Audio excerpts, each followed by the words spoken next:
name is Eddie. This is Tamara. Welcome to our first video for our 6-week TRX training program.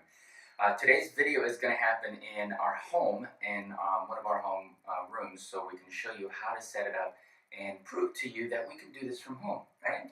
Just that easy.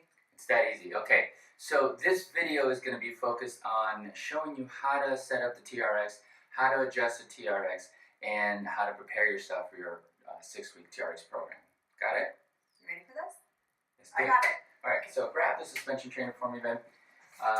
We have quite a high door here, I just realized. This is a little bit higher than normal, so let me grab this from you. This is going to be the anchor point, or the anchor that's going to go behind the door. Okay, this little thing is going to be on the other side of the door. The suspension trainer is going to lock to that. So let's do that. Take the rest of that out, please. Okay. And it's pretty high. Do you need a boost? I need to boost you. Come on. Come on, you can do it. There you go.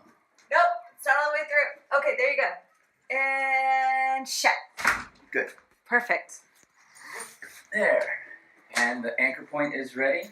Now we're going to pull out the suspension trainer. It's so nice that's you don't the have one to drill anything. That's the one we're going to use when we're outside. So if when we're in Central Park, we use this. We use that. Just wrap that around a pole or something. Yeah. So here's your suspension trainer. Here's a carabiner. It connects to this spot right there. Hopefully it's not too high for you guys at home either. Let me tell you a little bit about the suspension trainer. There are some principles we need to talk about and some pointers that I need to have you guys memorize. You know, there's certain terminology so that you understand what I'm saying. That's the anchor point. Where it's connected, it's anchored, it's considered an anchor point. This is the cam buckle, carabiner. This is what's going to connect to the anchor point and lock. Alright, this is your suspension trainer. And the suspension trainer has handles. These are the handles, and this is the foot cradle. So your feet go in here, you're always holding on to this. Great. One more thing, and these are the cam buckles. So these little metal things, they lock the suspension trainer. If you pull them back, they unlock it, and you can adjust the suspension trainer. I think that's what people struggle with the most. Yeah. So when you want to make it go back up, you pull it back and pull straight up. Perfect. So just pull that. There you go. And down. Super easy. And this would be halfway point? Yep. So there's 3 points of adjustment for the suspension trainer. There is no right, no wrong as far as where they're supposed to be, mid-length, short, or long. They're really adjusted to everybody's length and height. So if you're taller, you won't be exactly as a midpoint. If you're shorter, you won't be exactly, depends on your arm length and everything. So this tool is very versatile for everybody. For now, you just need to understand there's 3 adjustments: short, mid-length, and long. So show us the short adjustment. Short's going to take it all the way as high as you can, both sides. There you go. Then let's go to. So that would be short. That would be short. That would be considered short. And then we're going to go into mid-length. So grab the cam buckles. It's always easy if you grab them both at the same time and just kind of pull.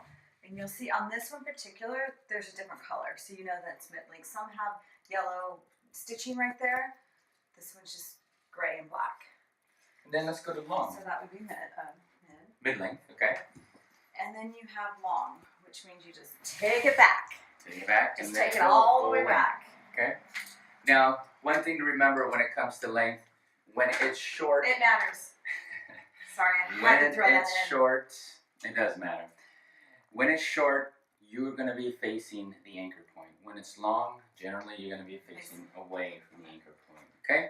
So that's one thing you need to learn about this. All right, now let's talk about. Do you think it's usually at mid-length? Most of the time, 90% of the time. you'll spend your adjustments at mid-length. Okay.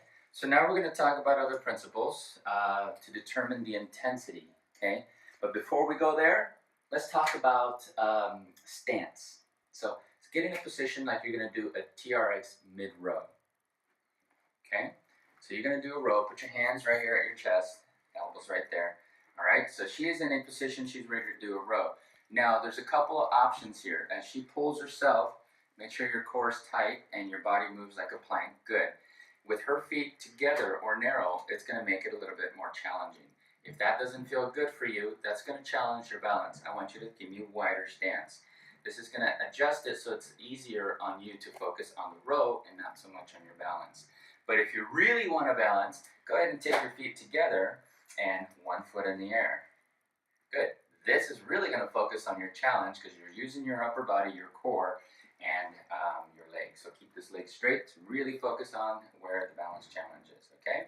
There you go. This is a principle that's going to help you adjust as you go through.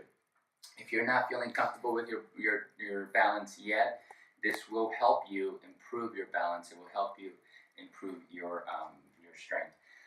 One more thing to remember on this is you have to be on all the time. So here's the biggest benefit about TRX. You are always going to use your core all the time, and this is how you do it. Go ahead and stand for me like this, okay?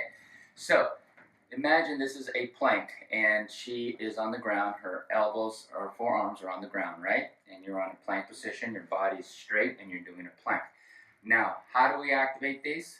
Keep an eye on my hand. I'm going to push her hip here and her shoulder opposite, and you're going to activate what? Core. Your back. Right? You feel this muscles back here? Mm-hmm. Okay, now if I do the opposite, I'm going to put her shoulder back here and do this. Which one do you activate? Core. Core. So anytime I say activate your core, turn this on, turn your back on. That way your body's in a standing plank position. Good?